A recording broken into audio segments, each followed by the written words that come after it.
बड़ा सवाल तो बीजेपी को लेकर है, क्योंकि बार बार बीजेपी के घोषणा पत्र में यह वादा किया जाता है कि अगर सत्ता में आएंगे तो फिर मंदिर वहीं बनाएंगे। बार बार बीजेपी की तरफ से चुनाव प्रचार में यह वादा लोगों के सामने दोहराया भी जाता है कि मंदिर वहीं बनाएंगे। प्रभु राम करोड़ों लोगों की आस्था के प्रतीक हैं।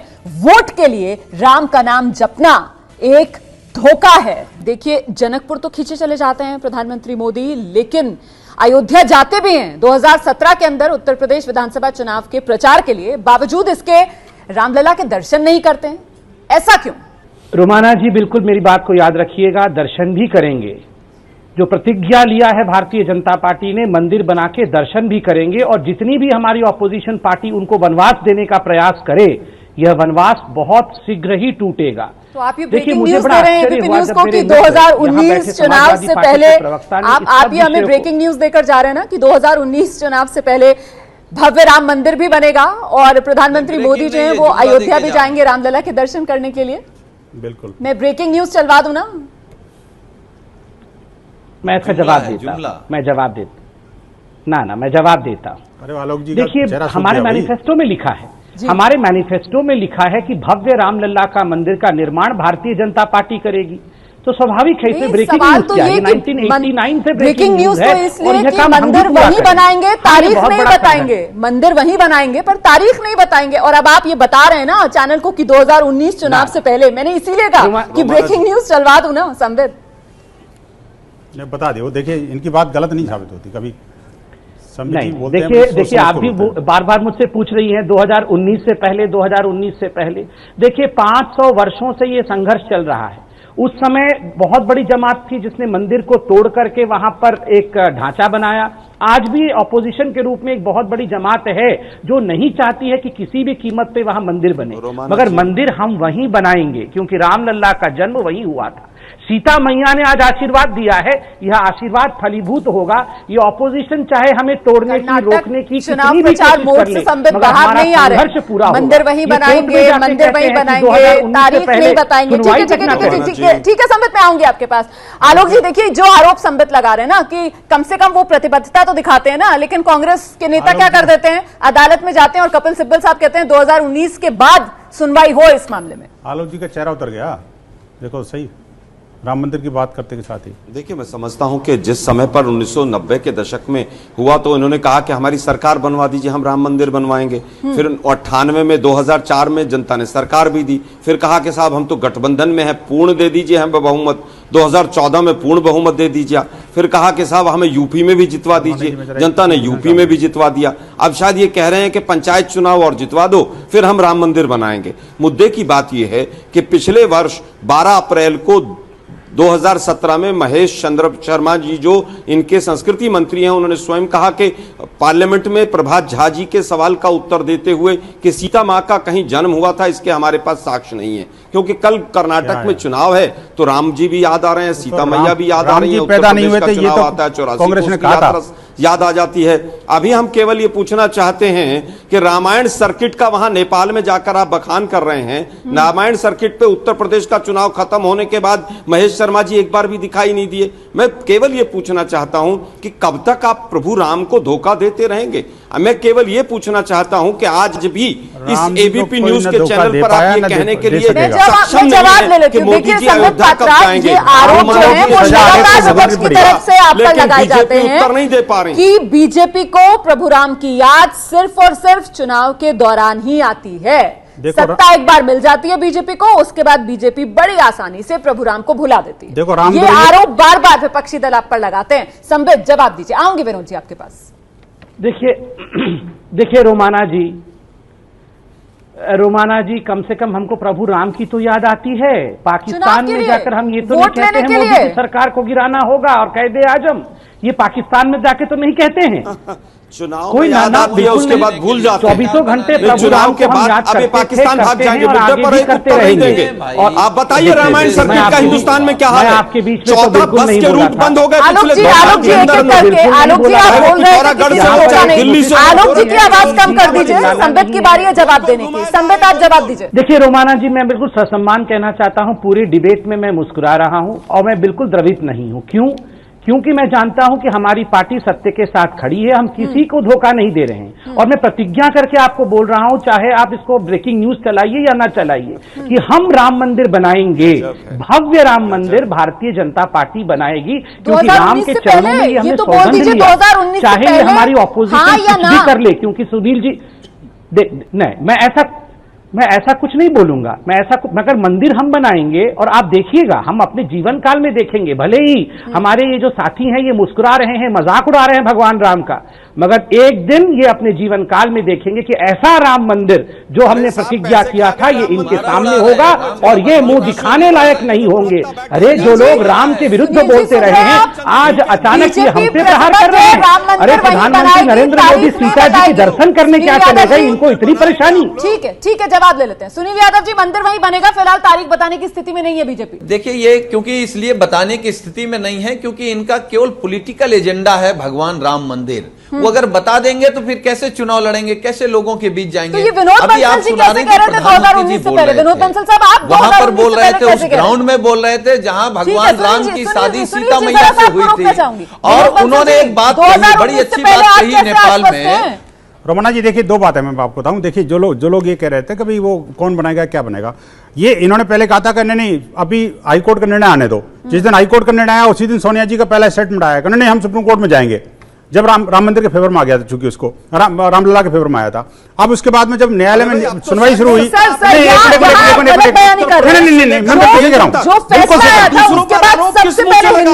वो अदालत में गया था। नहीं सुनिए, फैसला मानने नहीं था, आप गलत तथ्य रख रहे हैं। ना आप शायद गलत। विनोद बंसल जी जो सत्ताधारी पार्टी के नुमाइंदे हैं, संबित पात्रा, वो तो तारीख बता नहीं पा रहे हैं। आप इतने आश्वस्त कैसे कि 2019 से पहले ही बनेगा भव्य राम मंदिर? रोमाना जी, आप 19 की बात कर रहे हैं, मैं कहता हूं 18 से पहले शुरू हो जाता। अगर कांग्रेस के जो साउटिंग ब्रिगेड है सुप्रीम कोर्ट के अंदर, वो अड़ंगा नहीं लड़ाते। आपको पता है कि आपने खुद ही कहा इस बात को लेकर के कि किस तरह से इनके नेता जाकर के सुप्रीम कोर्ट में जाकर के जब इनकी बात नहीं मानी जाती है तो उसके सुप्रीम कोर्ट को धमकाते हैं, सुप्रीम कोर्ट के चीफ जस्टिस को धमकाते हैं, उनको महाभियोग लगाते हैं। और इतना ही नहीं, उपराष्ट्रपति तक को कटघरे में खड़े करने की ये दोषपूर्ण षड्यंत्र रचते हैं। आप ये किस लिए? सिर्फ और सिर्फ इसलिए क्योंकि राम मंदिर न बन जाए। कांग्रेस का संकल्प है कि भगवान राम इस देश के अंदर पैदा नहीं हुए तो राम मंदिर भी नहीं बनने देंगे। ये इनका संकल्प है। इन्होंने सुप्रीम कोर्ट के अंदर हलफनामा दाखिल किया था राम सेतु के बारे में, इसके बारे में। ये सब कुछ नंगा हो चुका है, धन्यवाद आप सभी का हमारे साथ दुनिया की बने कोई रहने ताकत के मंदिर लिए। को रोक नहीं बहुत बहुत सकती। धन्यवाद आप सभी का हमारे साथ बने रहने के लिए। प्रधानमंत्री खुद कहते हैं कि कूटनीति, राजनीति से आगे बढ़कर देवनीति के जो हमारे संबंध है, अब ये संबंध तो चले आ रहे हैं, सदियों से चले आ रहे हैं। ऐसे में 2019 का चुनाव और ठीक उससे पहले ही क्यों ये देवनीति के संबंध याद आते हैं? क्यों जनकपुर और अयोध्या, शायद दोनों के बीच करीब 500 किलोमीटर का फासला है, वहां पर ये बस सेवा शुरू की जाती है? सवाल क्यों उठ रहे हैं संबित पात्रा, ये आपसे बेहतर कौन समझ पाएगा, आप जवाब दीजिएगा। लेकिन पहले जरा सा आलोक जी का रुख कर लेते हैं। आलोक जी, संबित पात्रा कह रहे हैं कि देखिए भाई, ये जो एक यात्रा है, कूटनीति के लिहाज से इस यात्रा की अहमियत को समझिए।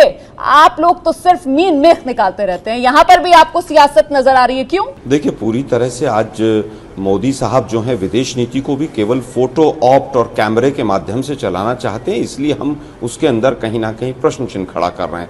मोदी जी 2 बार पहले भी गए और 4 वर्षों में नेपाल के साथ जो विदेश नीति के कूटनीतिक संबंध रहे उनका क्या हुआ? एक जीत बहादुर बच्चा था, उसको लेकर गए, वो आज कहाँ है पता नहीं है। रुद्राक्ष की माला लेकर गए, उसके बाद संविधान भी चाइना में बना।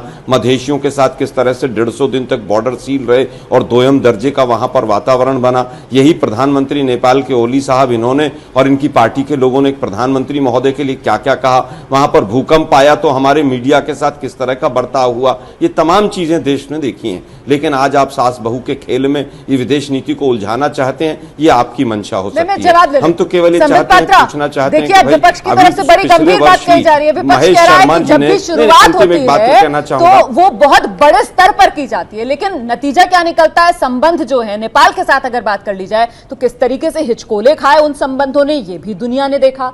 तो ऐसे में अब 2019 से पहले प्रधानमंत्री नेपाल की यात्रा पर जाते हैं और काठमांडू से नहीं, जनकपुर से यात्रा की शुरुआत करते हैं। सीता मैया की जन्मस्थली, भगवान श्री राम का ससुराल याद आता है प्रधानमंत्री मोदी को। संबित, देखिए रोमाना जी, आप याद करिए 2014 में प्रधानमंत्री जब प्रधानमंत्री बनने के पश्चात पशुपतिनाथ मंदिर में पूजा करने गए थे, तो उस समय भी कांग्रेस पार्टी ने कहा था ये रुद्राक्ष क्यों पहन लिया।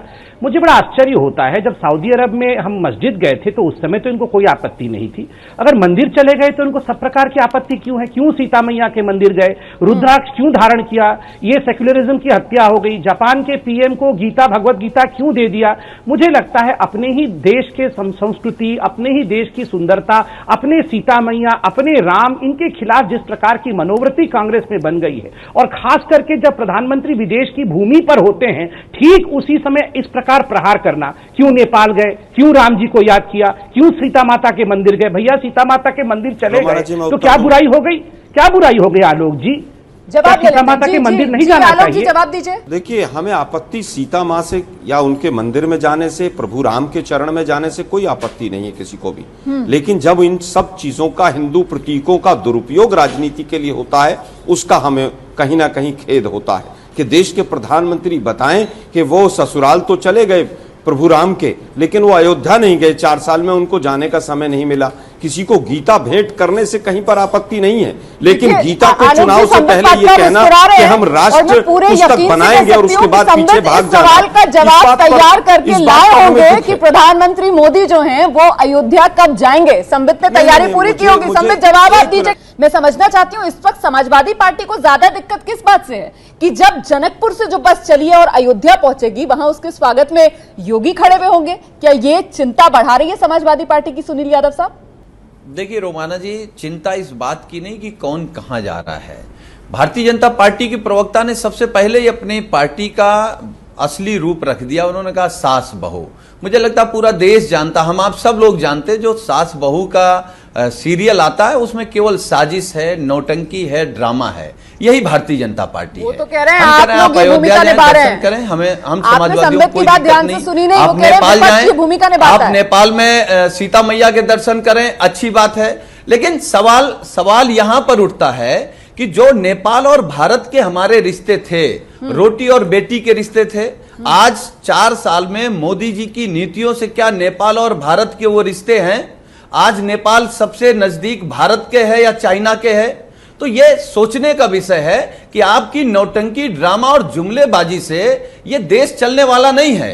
हाँ ठीक है, हम तो कह रहे हैं अच्छी बात है, अयोध्या से बस जाए जानकी धाम से बस आए अयोध्या। लेकिन क्या भारतीय जनता पार्टी बताएगी कि अयोध्या के लिए उन्होंने क्या किया, अयोध्या के नौजवानों के लिए क्या किया, अयोध्या के किसानों के लिए क्या किया, अयोध्या में डेवलपमेंट कौन सा किया? आप केवल भगवान राम की बात करेंगे। अयोध्या बिना सीता के अधूरी है, अच्छी बात है, राम बिना सीता के अधूरे हैं, लेकिन अयोध्या के लिए आप क्या कहिए? आप कुछ कर सकते थे या केवल चुनाव में आप भगवान राम की बात नजर नहीं आ रहा है? संबित पात्रा, जवाब आपको ही देना होगा। बंसल साहब, क्या माता जानकी के दर्शन भर से राम जी बेड़ा पार कर देंगे या फिर उससे पहले 2019 से पहले राम मंदिर का निर्माण जरूरी है? रमणा जी, देखिए, राम मंदिर तो बनाना ही होगा निश्चित रूप से, और योगी जी का एक कमिटमेंट है, इसमें कोई दो राय नहीं है। लेकिन मैं अपने बाकी पैनलिस्टों से भी कहूँगा कि प्रभु की जो कृपा है उसके पात्र वो भी बने, और निश्चित रूप से इस पुण्य कर्म में वो भी सहयोगी बने। बजाय इसके कि अगर कोई जानकी मंदिर जाता है, कोई कहीं और मंदिर जाता है, या कहीं आस्था के केंद्रों के साथ अपने को जोड़ता है, या हमारी जो पुरातन कालीन परंपरा है उस परंपरा को बढ़ाने की कोशिश करता है, त्रेता योग और द्वापर योग और उसके बाद कलयुगों से जोड़ करके हमारी जो नहीं। तो प्रधानमंत्री मोदी ने अयोध्या से दूरी क्यों बनाई? नहीं, दूरी मैं वही कर रहा हूँ। अयोध्या क्यों नहीं गए वो रामलला के दर्शन करने के लिए? योगी जी तो गए। नहीं, देखिए, योगी जी गए हैं तो निश्चित रूप से मोदी भी जाएंगे, आप चिंता मत करिए। लेकिन मुश्किल ये है ना, ये कांग्रेस ही फिर ये कहेंगे यार कि वो मोदी जी अयोध्या को चले गए। जब नहीं जाएंगे तब तक तो ये कहेंगे मोदी जी अयोध्या क्यों नहीं गए, जब चले जाएंगे तो फिर कहेंगे अयोध्या क्यों गए जी, अब 19 आ रहा इसलिए गए। आपको लगता है कि योगी जी ने ज्यादा हिम्मत दिखा दी प्रधानमंत्री मोदी? नहीं, मैं कह रहा हूँ ये एक बार कांग्रेस और सपा भी हिम्मत दिखाए ना जी। एक बार मैं कहता हूँ चाहे झूठे कोई सही, एक पार्लियामेंट में एक बिल ला के देखे भाई राम मंदिर के लिए हम आगे बढ़ रहे हैं, बीजेपी को देखते हैं सपोर्ट करती है कि नहीं करती, एक बार करके तो देखें। राम जी के कृपा के पात्र बन जाएंगे, क्योंकि चुनाव घोषणा पत्र में तो बीजेपी का राम मंदिर बनाना वादा होता है, और आप यहाँ पर जिम्मेदारी जो है वो कांग्रेस के पाले में क्यों डाल रहे हैं? मैं नहीं समझ। दोस्तों, अगर आपने अभी तक हमारे चैनल को सब्सक्राइब नहीं किया है तो सब्सक्राइब करें और लाइक बटन पर क्लिक करके हमारा हौसला बढ़ाएं, ताकि हम आपके लिए और बेहतर जानकारी लाते रहें। Do like, share and subscribe Fox News India, news beyond politics.